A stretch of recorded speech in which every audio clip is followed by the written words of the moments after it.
জাতীয় ক্রিকেট লিগের খবর জানাবো। শেষ রাউন্ডের শেষ দিন নিষ্পত্তি হবে ২৭তম আসরের শিরোপা। খুলনাকে ৭ উইকেটে হারিয়ে সেই রেসে অনেকটাই এগিয়ে গেল রংপুর। ট্রফি ধরে রাখতে শেষ দিন বরিশালের বিপক্ষে মিশন ইম্পসিবল সিলেটের। অপর ম্যাচে রাজশাহীর কাছে হারের প্রহর গুনছে নবাগত ময়মনসিংহ।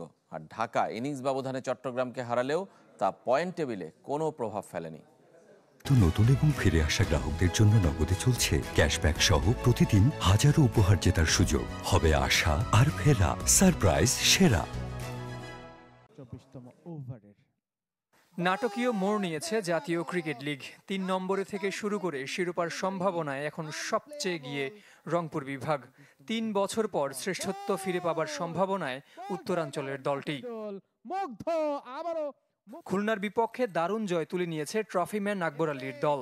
অপেক্ষায় অধিনায়ক হিসেবে প্রথম শ্রেণীর শিরোপা ঘরে তুলতে। দ্বিতীয় ইনিংসে প্রতিপক্ষকে মাত্র ৯৬ রানে অল আউট করে ম্যাচে ফেরে রংপুর। ২৩১ রানের টার্গেটকে সহজ করে দিয়েছেন ইকবাল হোসেন। অপরাজিত সেঞ্চুরিতে দলকে জিতিয়েই মাঠ ছেড়েছেন। নিজের ল্যান্ডমার্ক পূরণ হলেও দলের অর্জনের জন্য অপেক্ষায় থাকতে হবে শেষ দিন পর্যন্ত। ম্যাচ জিতে ৩১ পয়েন্ট এখন রংপুরের। কেবল সিলেটই তাদের টপকে যেতে পারে যদি হারাতে পারে বরিশালকে। সেটা সহজ নয়, আবার অসম্ভবও নয়। ৩ দিন শেষে ২৩৭ রানের লিড বরিশালের। শেষ দিন কোথায় গিয়ে থামবে তারা? কত রানে টার্গেট দিবে সিলেটকে?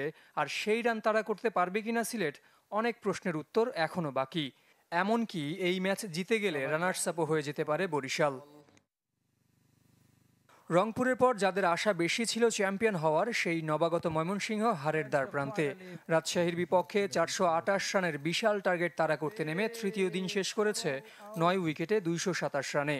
বাকি ১ উইকেট নিয়ে আরও ২০১ রান করা অসম্ভব ছাড়া আর কি। রংপুরের তৃতীয় নাকি সিলেট নাম তুলবে তাদের ২ ট্রফির পাশে। নিষ্পত্তি শেষ রাউন্ডের শেষ দিন, সবার শেষে। জহির সাগর, চ্যানেল 24।